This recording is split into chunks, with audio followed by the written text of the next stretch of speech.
Your big-shot hero couldn't even keep his little security firm afloat. Cole's voice boomed as he raised his glass, laughter rippling through the glittering crowd. Paige smirked beside me, her manicured fingers gripping my arm like a vice. My own wife and her brother had just eviscerated me in front of Philadelphia's elite. Humiliation seared hotter than any battlefield fire. But they had no idea who just walked through the door, the general whose life I'd saved. Retribution was coming. But before we begin, let me know where in the world you're watching from today. It's always fascinating seeing who's joining us from around the world. My name is Daniel Mercer, and I'm 33 years old. I spend my days navigating the polished halls of our Philadelphia estate, where even the air feels curated. My wife Paige van der Linde treats me like her charity case success story, while her brother Cole, the family's hedge fund star, barely masks his disdain during our mandatory Sunday dinners. When Paige introduces me at galas, her smile never reaches her eyes. Daniel's in private security now, so practical, isn't he? My jaw clenches, but I maintain my bearing, just as I did in combat. What they don't know is that I keep detailed operation logs and encrypted files from my military days, secured on a drive that would make Pentagon techs proud. I earned my Bronze Star through strategy, not luck. But let me start from the beginning. I'd faced IEDs in Kandahar with less dread than I felt approaching the van der Linde's annual Christmas gala. 5 years of marriage had taught me their playbook: death by 1,000 paper cuts, each one wrapped in designer paper and tied with silk ribbon. "Remember, darling," Paige had said that morning, adjusting my tie with fingers that felt like ice picks. "Let's keep the conversation elevated. No one wants to hear about security systems or—" She'd wrinkled her nose. "Veteran affairs. You know that feeling when you're walking into an ambush? The way the air gets thick and your skin prickles? That's how it felt stepping into their marble-floored foyer. Crystal chandeliers threw diamonds of light across 200 of Philadelphia's finest, all of them clutching champagne flutes like they were born with them. The scent of pine garlands and pretension hung heavy in the air, reminding me of those stuffy officer clubs where rank meant everything and merit meant nothing. "Daniel." Cole's greeting cut through the cocktail chatter. He gave me that trademark nod, the one that somehow managed to look down at me despite our equal height. His designer suit probably cost more than my first car, and he wore it like armor. "Keeping my sister safe in that charming little house of yours?" I forced a smile, knowing the game. Our charming little house was a 12-bedroom colonial that Paige's family had gifted us. "Always, Cole. How's the hedge fund?" "Expanding." His smile didn't reach his eyes. "Speaking of business ventures." But before he could finish, servers began herding guests toward the main hall. Paige materialized at my side, her hand sliding into the crook of my arm like a shackle. "Time for Cole's toast, darling. Do try to look interested." The dining hall could have housed a small platoon. Old money dripped from every surface. Oil paintings of stern-faced van der Lindes, silver service that probably crossed the Atlantic on the Mayflower. I'd once suggested hosting a veterans fundraiser here. Paige had laughed like I'd told a particularly cute joke. Cole took his place at the head table, crystal flute raised. The room hushed on command. "Another year of growth, of legacy, of family," he began, and I watched 200 heads bob in unified approval. Though some ventures, sadly, don't quite make the cut. My spine stiffened. Next to me, Paige's grip tightened. "My dear brother-in-law," Cole's voice carried that special kind of cruel amusement, recently attempted to translate his combat skills to the boardroom. A noble effort, starting a security firm focused on veteran employment. He paused, letting the condescension sink in. "Unfortunately, as we learned this morning, the VA contract fell through. Seems battlefield tactics don't quite translate to business acumen." The room went quiet enough to hear silver spoons clicking against china. 200 pairs of eyes swiveled toward me like gun barrels. Paige's laugh cut through the silence, high and false. "Oh, Cole, you're terrible," she tittered, but her eyes gleamed with satisfaction. I sat there, combat-trained muscles locked rigid, as Cole continued. "Perhaps stick to what you know best, Daniel. Leave the real business to those who understand it." Scattered chuckles rippled through the crowd. I could feel my career, my reputation, bleeding out on their imported Persian rug. The VA contract had been my shot at independence, at proving I could navigate their world. And somehow Cole had known about its failure before I'd told anyone, before I'd even told Paige. I started to rise, dignity the only weapon I had left, when a voice behind me froze everyone in place. A voice that carried the weight of 4 stars and 30 years of command. Is that any way to speak about the man who saved my life, Mr. van der Linde? I knew that voice. Hell, every soldier who'd served in the last 3 decades knew that voice. The kind that could cut through firefight chaos or Pentagon red tape with equal authority. General Atticus Voss stood in the doorway like he'd materialized from my past. His silver hair caught the chandelier light, and despite the perfect tailoring of his dinner jacket, you couldn't miss the warrior's stance. The slight favor of his left leg, a reminder of the day that changed both our lives, didn't diminish his presence one bit. The room went church quiet. I could practically hear Cole's social mask cracking. General Voss, Paige recovered first, switching to her charity board voice. What an unexpected... Captain Mercer. Voss cut through her words like they weren't even there, moving toward our table with that measured pace that made every step feel deliberate. His hand landed on my shoulder, heavy with memory and meaning. 3 years ago in Kandahar province, under heavy fire, this man extracted my entire team when our position was compromised. Took a round in the process. His steel gaze swept the room. The medal ceremony was classified, but I never forgot. The weight of 200 stares shifted. No longer weapon sights, now they were seeing something else entirely. Through the corner of my eye, I caught Cole's face doing interesting things as he processed this new information about his family's security guard. Sir, I started to rise, military bearing snapping back like a reflex, but his grip kept me seated. At ease, Captain. The ghost of a smile touched his weathered face. I'm retired now, though some battles, it seems, never really end. That's when Paige's crystal flute slipped from her perfectly manicured fingers. The shattering sound echoed off marble floors and old money walls. No servers rushed to clean it up. They were too busy watching the show.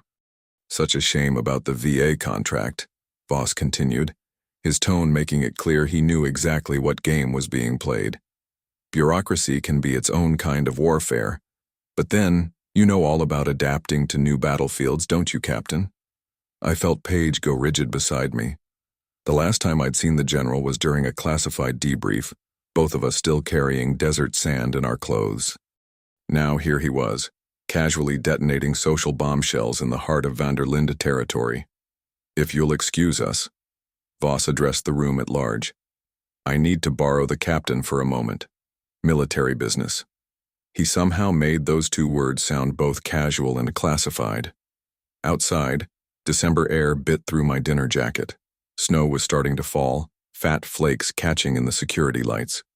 The general stood with his back to the house, studying the pristine lawn like it was a tactical map. Permission to speak freely, sir? Granted. And drop the sir. I told you, I'm retired. He turned, fixing me with that legendary focus. I've been watching your career, Daniel, both in and out of uniform, been waiting for the right moment. The right moment for what? For you to remember who you are.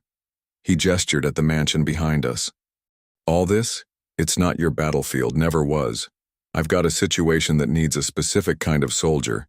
Been interviewing candidates for months. A familiar intensity entered his voice. But I wasn't looking for a resume. I needed a man. The snow was falling harder now, muffling the party sounds from inside. Somewhere in there, Paige and Cole were probably doing damage control, spinning new narratives. But out here, something else was taking shape. Think it over, Voss said, pulling a card from his jacket. You know how to reach me when you're ready. I walked home alone that night, through streets turning white with snow. The card in my pocket felt like it weighed 100 pounds. Every crunch of my shoes on fresh powder brought back memories of night ops and clear objectives, of knowing exactly who I was and what I was fighting for. 2 days later, my secure phone buzzed, a message with coordinates encrypted using an old protocol I hadn't seen since active duty. Below them, a single line of text. Come brief me. The coordinates led me to an old private airfield 20 miles outside the city. Snow had stopped, but the morning air still carried that sharp winter bite that made everything feel cleaner, clearer, like battlefield clarity. A uniformed guard checked my credentials at a reinforced gate, then directed me to Hangar 7. The structure looked abandoned from the outside. Weathered metal, faded numbers, even some strategic rust.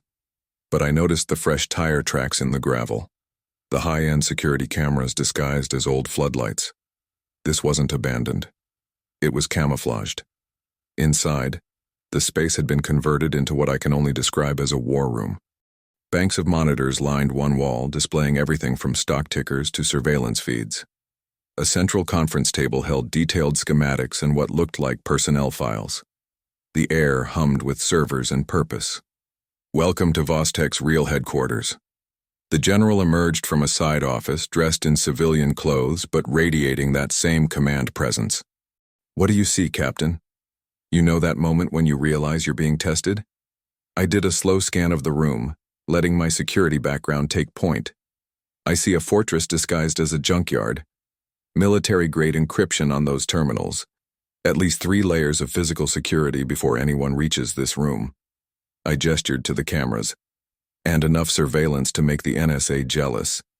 But I pointed to a blinking alert on one screen. You've got an internal breach warning, recent. Voss's expression didn't change, but something in his posture shifted.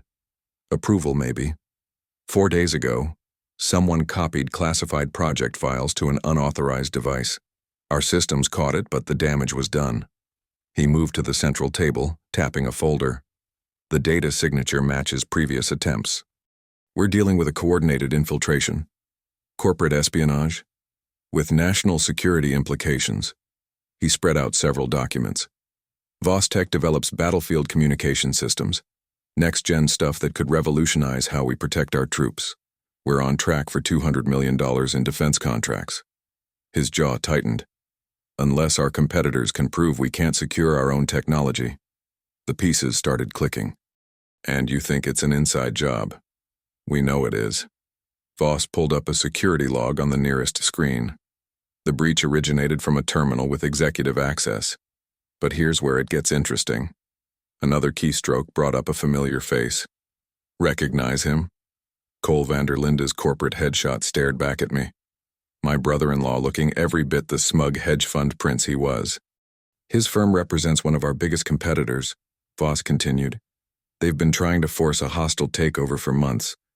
Now suddenly we're hemorrhaging classified data. He turned to face me directly. I need someone who can think like both a soldier and a security specialist. Someone who understands the stakes and the players. What exactly are you asking me to do? 3-phase mission. Voss laid it out with military precision. Phase 1, complete security diagnostic. Find our vulnerabilities before they do. You've got 3 days. Phase 2, implement countermeasures. Lock this place down tight. 2-week window for that. Phase 3. He paused. Flush out the mole. Whoever's feeding Cole information has high-level access and low-level loyalty.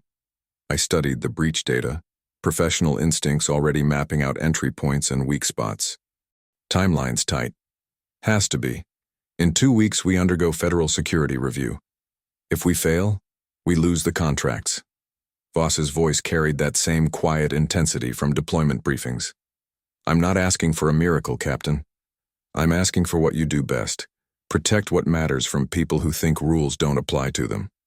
The room fell silent except for the hum of electronics. Through the windows I could see the winter sun climbing higher, painting the world in stark light and shadow. Just like Cole at that Christmas party, thinking he'd pushed me into a corner. But he'd forgotten the first rule of tactical warfare. Never underestimate an opponent who has nothing left to lose. I'll need full access, I said. Systems, personnel files, security protocols. Everything. Already arranged. Voss handed me an encrypted tablet. Your credentials are active. When can you start? I thought about Paige at home. Probably still sleeping off last night's wine. About Cole in his corner office, plotting his next move. About all those nights I'd laid awake feeling my old identity slip away in their world of cocktail parties and casual cruelty. I already have. Voss paired me with Rachel Kim the next morning. She walked into the command center wearing cargo pants and a black tactical turtleneck, tablet already in hand. No introductions, just straight to business. "Your firewall's Swiss cheese," she said, pulling up diagnostics. "And your encryption's at least 2 generations behind." Her fingers flew across the keyboard. "When's the last time anyone did a full system audit?" I liked her already. "That bad?" "Worse." She glanced up, dark eyes sharp. "You've got more holes than a shooting range target, but we can work with it." A hint of a smile. "I've seen worse at the NSA." We fell into a rhythm after that. Rachel handled the deep tech, rewiring security protocols, laying digital tripwires, building honeypot servers to catch unauthorized access. I focused on physical vulnerabilities, camera blind spots, access point weaknesses, personnel rotation schedules. Every few hours we'd regroup to connect the dots. You know that feeling when you're finally doing what you're meant to do? The focus gets razor sharp, time loses meaning, and everything else just fades away. Rachel and I worked through meals, trading military coffee for energy drinks as the hours stretched. By day 3, we had a complete vulnerability map and a solid action plan. "Look at this," Rachel said late one night, pointing to her screen. "Every time we patch a hole, someone probes a new one within hours. They're watching us patch in real time." I leaned in, studying the pattern. Inside access? Has to be. These attempts are too precise, too quick. She pulled up another window. They're not just guessing, they know exactly where to look. We doubled down after that. Installed dummy systems as decoys, peppered fake security patches with traceable markers, set up silent alarms on critical files. If someone was playing chess with our security, we'd make them show their hand. Around midnight on day 5, my phone buzzed. Priority alert from the new monitoring system. Unauthorized access to prototype schematics from my home network. My pulse quickened, but training kept me steady. "Got something," I told Rachel, sending her the alert details. "File access from my house while I'm here." Her fingers flew across the keyboard. "Timestamp, 2347. Single device access, then immediate outbound transfer." She looked up. "Want to guess where it went?" "Cole's firm." "Bingo." She pulled up the trace route. Bounced through some proxy servers, but destination IP matches their corporate network. Someone's not being subtle. I knew who that someone was. Called Paige anyway, kept my voice casual. "Hey, you still up?" "Just heading to bed." She sounded slightly tipsy, probably been at the wine again. "Everything okay?" "Yeah, just checking. Some weird activity on the home network. You haven't been in my work files, have you?" A pause. "Just long enough." "Oh, I might have clicked something by accident earlier." Was organizing the desktop. Her laugh tinkled like broken glass. "You know how hopeless I am with computers." "Right. The same woman who managed her family's digital investment portfolio since college." "No problem. Just checking." After hanging up, I showed Rachel the timestamp overlay.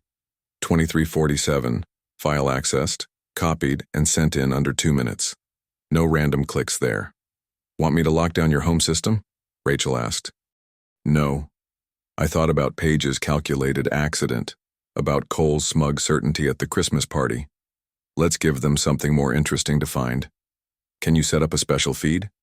Make it look like normal traffic, but tag everything?" Rachel's smile turned predatory. "Already on it. I've got some tricks from my NSA days that'll make their IT department cry." She started typing. "We'll know every time they sneeze in our direction." I pulled out my phone, thumbs hovering over the keyboard. Time to play their game, but with my rules. To Rachel, start full monitoring on all personal devices. Quiet protocol. Her response came instantly. "Already running. You're going to love what I find." I looked at the network logs one more time, at that perfect 3-minute window of betrayal. Remembered Paige's innocent voice, the practiced confusion, all those years of subtle cuts and calculated humiliation, and she still thought I was the simple soldier who couldn't see the bigger picture. The command center hummed around us, screens painting Rachel's focused face in digital blue. She was already deep in code, laying invisible tripwires for our mystery hackers to stumble through. Outside, Philadelphia's winter sky pressed against the windows like black velvet, but in here, Everything was crystal clear. The next morning hit different. Rachel hadn't moved from her station, but something in her posture had changed. She wasn't just focused anymore. She was hunting. "Your location logs are wrong," she said without looking up. I pulled over a chair. "What do you mean?" "These timestamps." She pointed to a string of coordinates. "According to this, you were in 2 places at once yesterday, unless you've mastered quantum physics." I leaned in, studying the data. The official system showed me at the command center all afternoon, but another trace marked me across town. Could be a glitch? Rachel's laugh was sharp. In military-grade tracking? No such thing. She swiveled to face me. "Empty your pockets." "Excuse me." "Everything. Phone, wallet, keys." Her eyes had that NSA intensity I'd seen in other intelligence officers. "And your boots." I did what she asked, laying everything out on the desk. Rachel ignored most of it, zeroing in on my tactical boots. Standard issue-looking things I'd been wearing since the Christmas party. "These new?" "Gift from Paige," I said. "Last month." Rachel's expression hardened. She pulled a knife from her desk. Not some office letter opener, but a proper K-bar.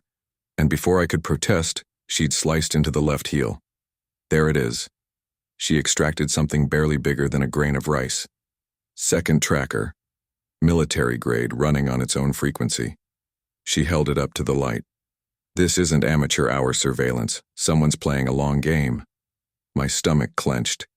"How long has it been active?" "Based on the degradation pattern, about 4 weeks."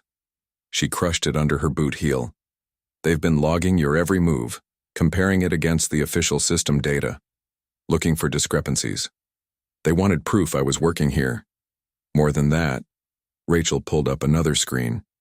"These access patterns, the targeted probes, they're not just mapping the system, they're setting up failure points. If these breaches had gone undetected, they'd have created a perfect trail leading back to you." The pieces clicked. "Make it look like I'm the inside man." "Exactly. Slow burn sabotage." She met my eyes. "They're not just spying on you, Daniel. They want to ruin you. Professionally, legally, everything." I thought about Paige's accidental file transfer, about Cole's smug certainty. They weren't just confident, they were patient. This wasn't revenge, it was execution. My phone buzzed. Voice message from Voss. "Play it," Rachel said, already typing. Voss's granite voice filled the room. "Daniel, just got word. Cole's firm bought your VA business debt portfolio an hour ago. All of it. They're calling in the full amount at market open." A pause. "You've got until dawn before they can start liquidation procedures. I'm doing what I can, but..." Another pause. "Watch your 6, son." Rachel's fingers stilled on the keyboard.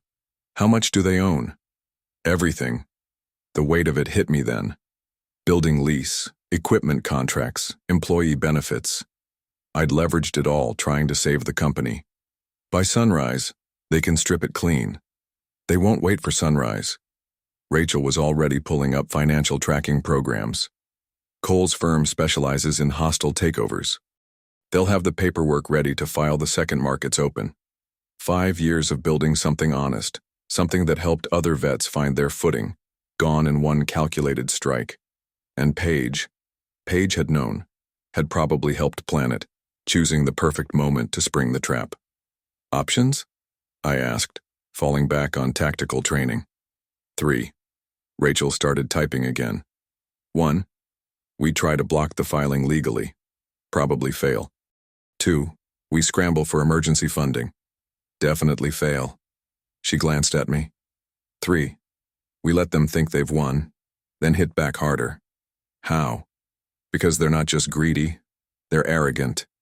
She pulled up Cole's firm's activity logs. "Look at these access patterns.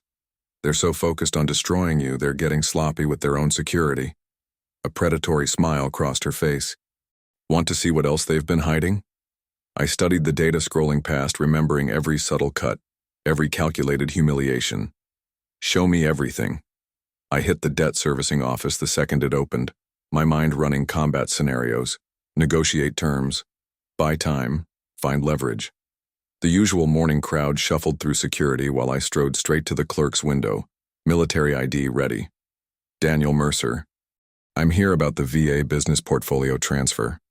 The clerk, mid-50s, reading glasses on a chain, typed without looking up. Mercer. Yes, the paperwork's ready. She reached for a thick manila envelope. My pulse steadied.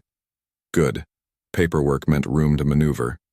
I'd like to discuss restructuring options before. Oh, these aren't loan documents. She slid the envelope across. These are divorce filings. Your wife's attorney delivered them yesterday afternoon. The fluorescent lights buzzed overhead. Someone coughed in line behind me. I stared at the envelope like it might detonate. There must be some mistake. No mistake. She tapped a bright yellow post-it. Priority processing. Filed 3 days ago citing irreconcilable business ethics. Everything's notarized. She finally looked up. I'm sorry. 3 days ago. While I was running security diagnostics. While she was accidentally sending files to Cole. While we were still sleeping in the same bed. You know that moment in action movies where everything slows down? That's what shock feels like. The envelope weighed nothing and everything. I signed the receipt without reading it. Walked out past the security guard, past my parked car, into the bitter January wind. Remember that training exercise where they drop you in unknown territory with no map, no compass? Just you and your wits against whatever's coming? That's what betrayal feels like. Your whole world turns foreign ground. I don't remember driving home. Must have, though, because suddenly I was in my office pulling up household surveillance logs. Standard security package, motion sensors, door contacts, camera feeds. Paige had always complained about the paranoid military stuff. Now I knew why. Rachel found me there an hour later, still scanning timestamps. Daniel? She knocked on the open door. You missed the morning brief. I tried calling. She stopped, taking in my face. What happened? I held up the envelope. Divorce papers.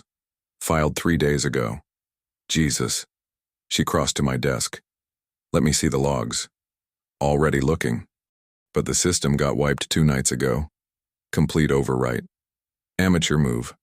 Rachel pulled up a chair, fingers flying across my keyboard. They deleted the obvious files, but security systems keep redundant buffers. She typed rapid commands. Cross-reference the backup partition. Timestamp patterns. There. A video window popped up. 2 nights ago. Master bedroom feed. My wife sprawled across our bed, giggling as Cole loosened his tie. His face when the papers hit. She took a swig straight from a champagne bottle. God, I wish I could see it. Better than Christmas. Cole flopped beside her, grabbing the bottle. Though that was pretty good too. Such a practical man. He mimicked her society voice. Beautiful setup, sis. Had to be public. Paige stretched like a satisfied cat. The great soldier brought low, though I still say we should have waited on the divorce until after. Timing's perfect. Cole propped himself on an elbow. Hit him with the business crash, then boom. Personal humiliation. By the time he processes one, the other's already in motion. He smirked. Strategic thinking, right? Isn't that what soldiers love? Paige's laugh echoed off the bedroom walls. God, remember when I actually believed all that honor and duty garbage? Yes, sir, no, sir. She affected a stern face. So boring. Better learn to like boring. Once this plays out, that's all you'll be able to afford. They clinked the bottle, dissolving into more laughter. Rachel hit pause. The image froze. My wife and her brother sprawled across my bed, planning my destruction like it was a party game. Daniel, Rachel's voice was careful. There's more footage. Do you want... No. My own voice sounded distant. I've seen enough. You train for combat wounds. Learn to handle the blood, the shock, the pain. But betrayal bleeds different. Cuts deeper. Because somewhere in your gut, you know you let it happen. Trusted when you shouldn't have. Ignored the warning signs. Rachel watched me, waiting. Not with pity. She wasn't the type. But with the focused attention of someone assessing a tactical situation. What do you need? She asked finally. I looked at the frozen screen, At 5 years of lies captured in one frame. At the woman who'd sworn to honor and cherish, plotting my ruin between champagne sips. At her brother, the supposed family I'd married into, treating my life like a hostile takeover target. My training kicked in. Assess the situation, identify the threat, plan the response. I need everything, I said. Every file, every record, every dirty secret they thought they buried. If they want to play tactical warfare, I met Rachel's eyes. Let's show them how it's really done. I played the footage 3 more times, clinical now. Cold. Each viewing, something new caught my attention. A gesture, a phrase, a telling slip. But it was Cole's casual mention of next week's shareholders that made me pause mid-frame. Rachel. I gestured to the screen. Can you pull any intel on Vostek's upcoming meetings? She was already typing. Closed-door session scheduled for Thursday. Mandatory attendance for anyone holding over 5%. She glanced at me. Why? Cole mentioned shareholders. He's planning something. I reached for my secure phone. Let me check with Voss. The general answered on the first ring. Daniel, I was about to call you. Sir, what's Cole's current position in Vostek? A grim chuckle. Direct as always. He's been busy, 12% ownership through various shell companies. Started accumulating 3 months ago. My jaw tightened. Hostile takeover. Trying to force merger terms. His hedge fund's been circling defense contractors like vultures lately. Voss paused. But you didn't call about stock percentages. No, sir. I need access to his private meeting spaces. All of them. Already approved. Whatever you need. Another pause. Just remember, evidence has to be actionable. I looked at Rachel, who nodded slowly. We'll handle it, sir. After hanging up, Rachel pulled out a slim case I hadn't seen before. Inside lay an array of sophisticated surveillance gear, deep mic devices smaller than shirt buttons. NSA surplus, she said with a slight smile. Very off books. How long to deploy? That depends. She studied me. How good are you at becoming invisible? I felt my first real smile in days. Special operations qualified, remember? We spent that night mapping entry points and security patterns. Cole maintained 3 primary meeting spaces, his estate office, the hedge fund's executive suite, and a private conference room at an exclusive club downtown. Each required different insertion techniques. The estate was easiest. I still had access codes from family gatherings. Rachel created a temporary loop in the security feeds while I placed deep mics in the crown molding and under his desk. In and out in 12 minutes. The hedge fund proved trickier. We waited until after midnight. Then I accessed through the service entrance using a maintenance badge Rachel had cloned. The executive floor's motion sensors required precise timing between sweeps. I planted devices in the conference room light fixtures and inside the wet bar where Cole held his casual meetings. The club took 3 days of preparation. Cole's private room there was his sanctuary, the place he felt safest discussing his dirtiest deals. Rachel posed as an IT contractor upgrading their systems while I slipped in disguised as maintenance staff. The deep mics went into the vintage cigars boxes he kept on display. Within 48 hours, we had everything, and it was worse than we'd imagined. I don't care what the inspectors say. Double the usual payment and get them to sign off. Cole's voice crackled through our secure feed. Use the Cayman account, same as last time. Another meeting. The senator's aide needs reassurance about those committee votes. Send the usual package to his foundation. And finally, the one that made even Rachel curse. Once we acquire Vostek, strip out the classified tech and sell it through our subsidiaries. The Pentagon won't know what hit them until it's done. I sat in the monitoring room letting the evidence accumulate. Each recording was carefully encrypted and backed up to multiple secure locations. Cole thought he was playing corporate raider games. He had no idea he was stepping into actual warfare. He's really going to try it, Rachel said, shaking her head as another damning conversation played out. Take over a defense contractor and sell military tech to the highest bidder. No. I switched off the feed. He's going to try. And fail spectacularly. Rachel raised an eyebrow. You sound pretty confident. Because now we know his pattern. I pulled up the shareholders' meeting schedule. He always closes his biggest moves in that private club room, thinks it's his fortress. And fortresses can become traps. I started typing commands into our system. How do you feel about doing some creative audio engineering before Thursday? Rachel's smile turned predatory. I thought you'd never ask. The encrypted drive felt heavy in my pocket as I walked into Voss's command center. Rachel had spent 18 hours cleaning and compiling the audio, making sure every incriminating word was crystal clear. Give me the highlights, Voss said, not looking up from his desk. Federal inspector bribes, committee vote buying, plans to strip classified tech and sell it through shell companies. I placed the drive on his desk. All recorded in Cole's own voice in his private sanctum. Now Voss looked up, those steel gray eyes sharp as ever. And you're certain about chain of custody? Multiple backups, all secured. Rachel encrypted everything with military-grade protocols. I leaned forward. The shareholders' meeting is Thursday, 4 days from now, in his private club room. Voss nodded slowly. Where he feels safest. Where he'll never expect his own security system to turn against him. A ghost of a smile crossed Voss's face. Good hunting, Captain. He picked up the drive. I'll have my team verify everything. Go home and get some rest.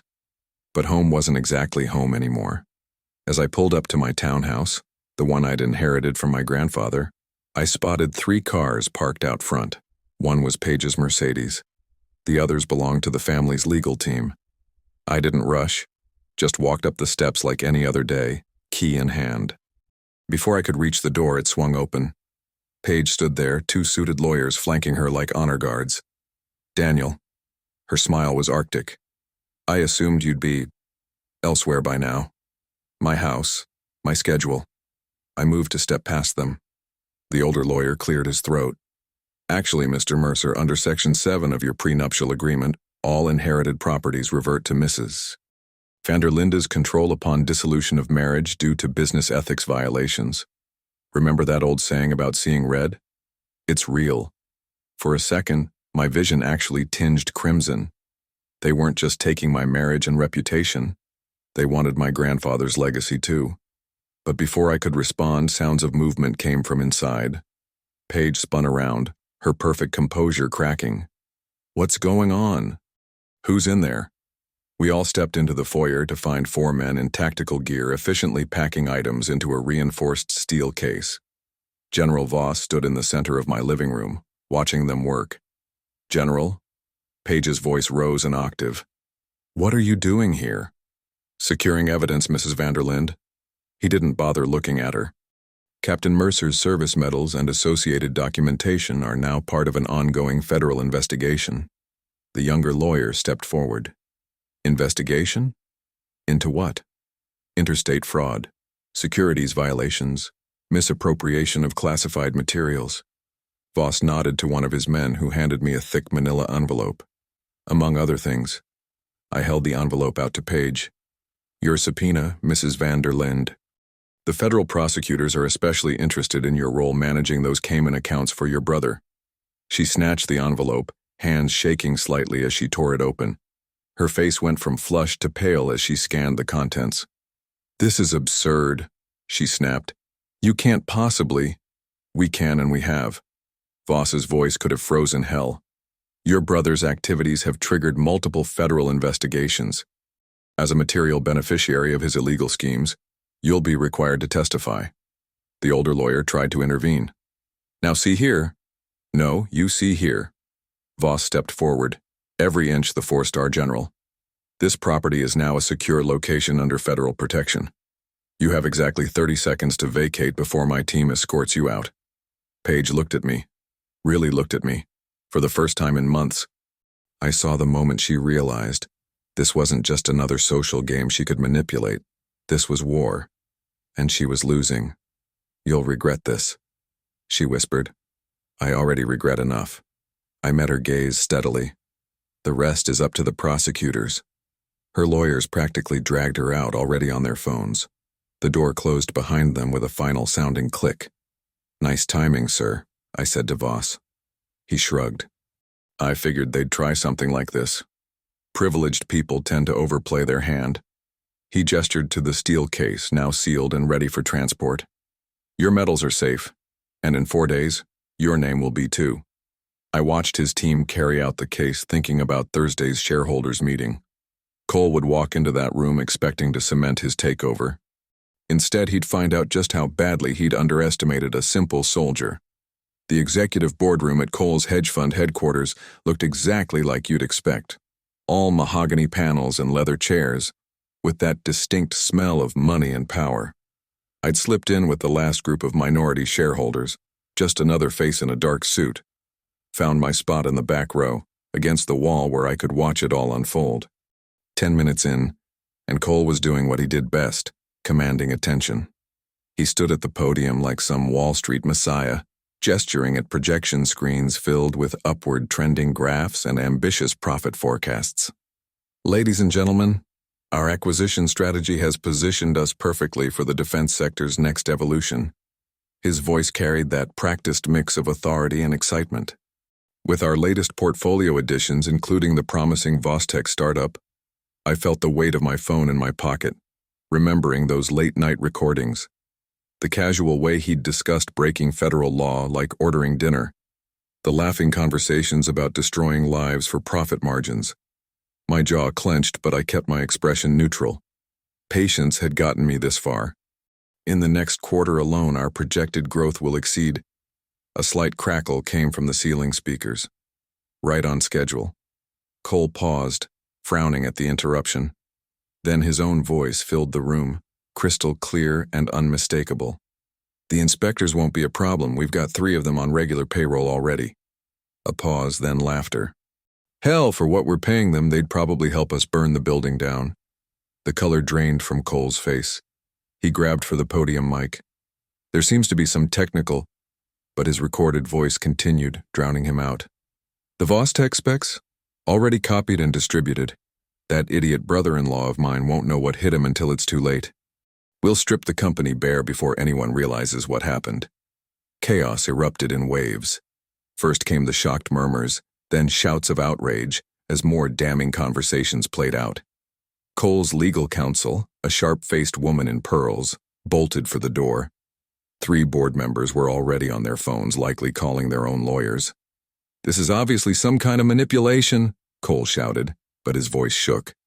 More recordings played, dates, times, specific dollar amounts discussed. The kind of detail that federal prosecutors dream about. A heavy-set man in the second row stood up, face red with fury. Is this why we lost the Martinez contract?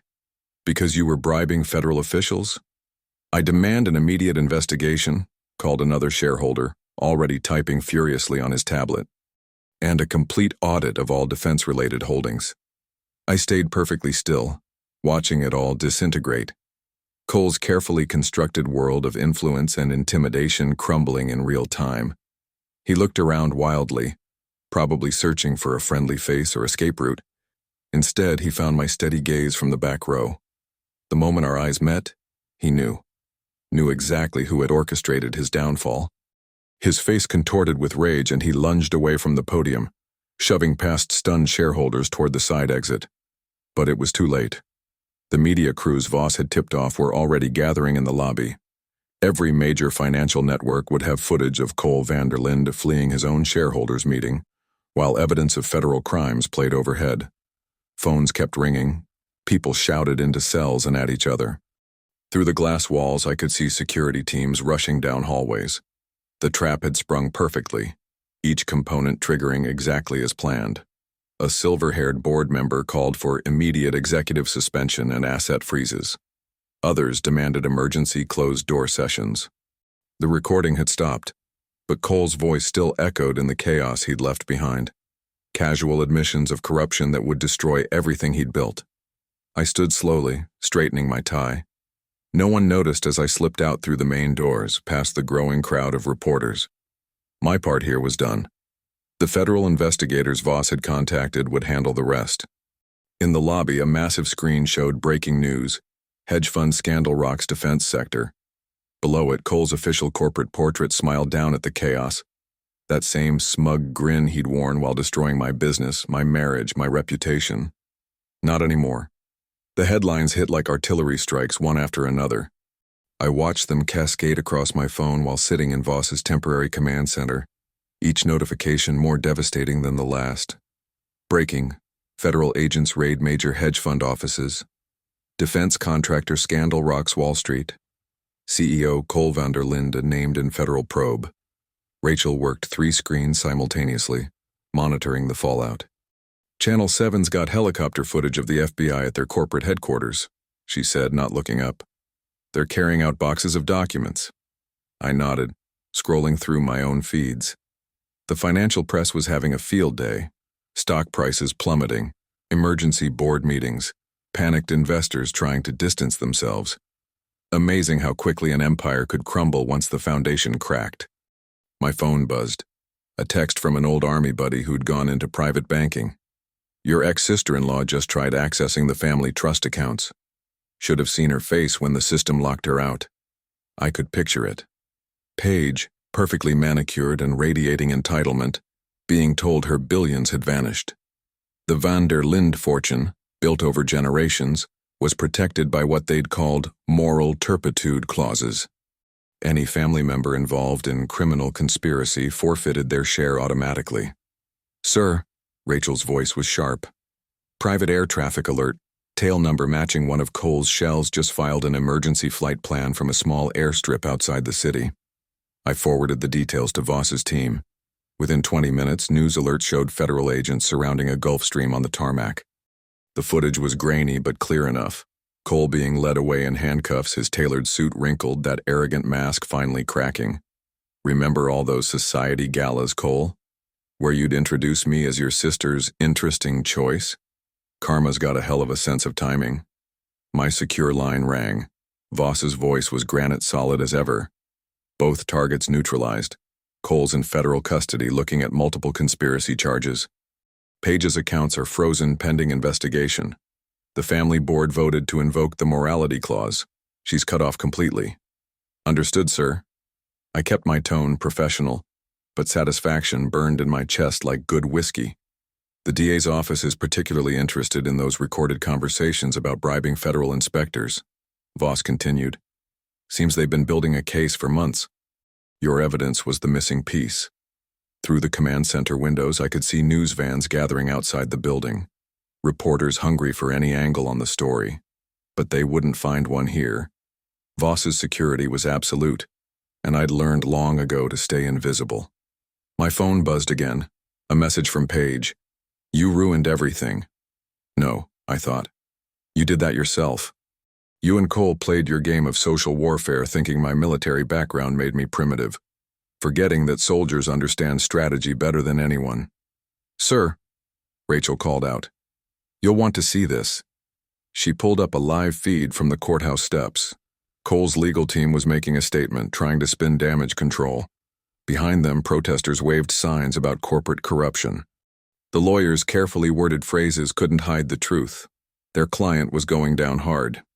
The investigation is expanding, Voss said over the phone. They're following money trails through half a dozen shell companies. Cole's fellow board members are already cutting deals to testify. I watched the courthouse footage, remembering all the subtle insults, the calculated humiliations. The way they'd tried to strip away my identity piece by piece. Now their carefully constructed world of privilege and power was shattering like Paige's champagne glass at that Christmas party. One more thing, Voss added. My sources say Cole's facing a minimum of 15 years if convicted. The evidence is overwhelming. I ended the call and stood by the window, watching the media circus below. From up here, the reporters looked like ants swarming over dropped sugar, all chasing the story of how an elite family's greed and arrogance finally caught up with them. Rachel's screens kept flashing new headlines. Cole's face appeared again and again, the mugshot a stark contrast to his usual polished photos. Paige's name started trending as social media caught wind of the trust fund angle. Their whole world imploding in real time, broadcast for everyone to see. Turns out even old money burns, Rachel said quietly, still monitoring the feeds. I nodded, thinking of battlefields far away. Sometimes victory isn't about the biggest guns or the most brutal attack. Sometimes it's about patience, precision, and letting your enemies defeat themselves. 3 weeks after Cole's arrest, I stood in what used to be an old military field office just outside the city limits. The place still had that familiar smell: gun oil, coffee, and purpose. You know what I mean? That mix that tells you important work happens here. "Looking good, boss." Rachel's footsteps echoed on the polished concrete as she crossed the main floor. She'd traded her usual tactical gear for business casual, but the alertness in her eyes hadn't changed. "Contractors here with the final installation." I followed her to our newly renovated conference room. The space struck a perfect balance: modern tech, seamlessly integrated with military precision. Clean lines, secure communications, and bulletproof windows overlooking the perimeter. Everything a serious security operation needed. "Where do you want this mounted, sir?" The contractor held up a heavy glass frame, custom-built to Voss's specifications. Inside, my captain's bars caught the morning light, positioned above the Bronze Star and other medals. All officially reinstated after the investigation cleared my name. "Center wall," I said, pointing to the spot we'd prepared. "That's our anchor point." Rachel crossed her arms, watching the installation with her characteristic attention to detail. Symbolic placement. First thing clients see when they walk in. She was right. Every element of Sentinel Directive's headquarters had been carefully considered. From the state-of-the-art security systems to the subtle military touches that reminded visitors they were dealing with professionals who understood both corporate and combat environments. The contractor finished mounting the frame, its bulletproof glass a statement in itself. "All set, Mr. Mercer. This thing could stop a 50 cal round." "Good to know," I said, though I hoped we'd never need to test that claim. "Thanks for the work." After he left, Rachel pulled up the latest financial projections on her tablet. Voss's investment cleared this morning. Full funding for Phase 1 operations, plus contingency reserves. I nodded, remembering the general's words when he'd offered to back Sentinel Directive. About time someone brought real integrity to private security. Coming from him, that meant everything. The sound of boots on stairs drew our attention. A team of technicians was finishing the communications hub installation one floor down. The rhythm of their work reminded me of unit mechanics prepping equipment before mission launch. Some patterns never change, whether you're in the sandbox or the corporate world. "Oh, almost forgot," Rachel said, pulling an envelope from her jacket. "Your final divorce papers arrived. Already countersigned." I took the envelope but didn't open it. No need. That chapter was firmly closed, filed away with other lessons learned. "How's the hiring going for the ops team?" 4 former special forces, 3 intelligence analysts, and 2 logistics specialists, all vetted and ready to start next week. She smiled. "Turns out your reputation attracts good people." That meant a lot, coming from Rachel. She could have taken cushy corporate offers after the Vander Linde operation, but she'd chosen to help build something meaningful instead. When I'd offered her the position of co-head of operations, she'd simply said, "Finally, someone who gets it right."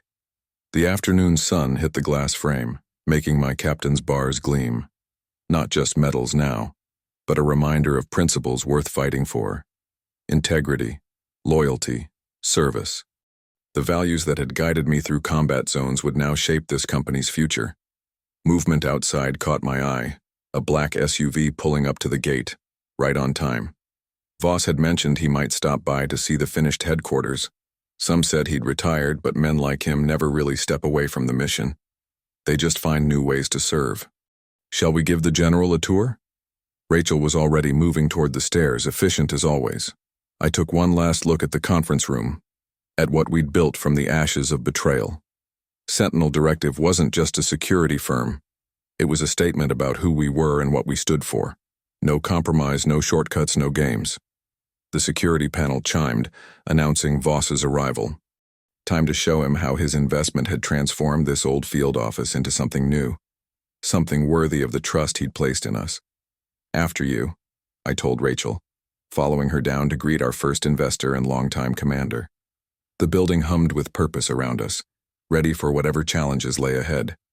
I stood before the assembled group in our main conference room, feeling the weight of their collective authority.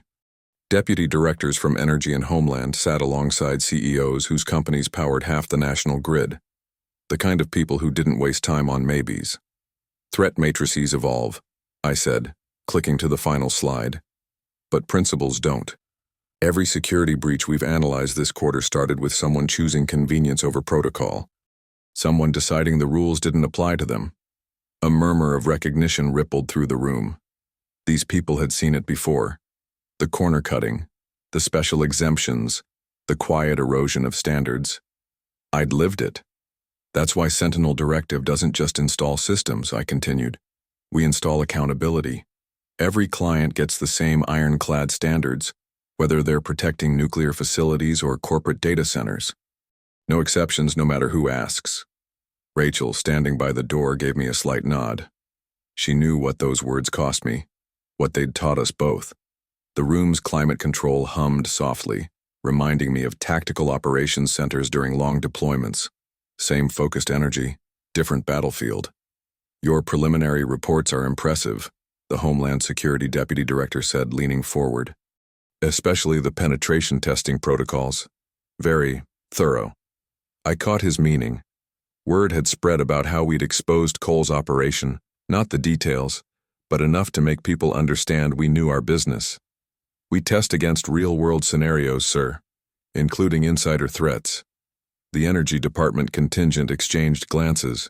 They dealt with their share of compromised personnel, employees who thought loyalty had a price tag.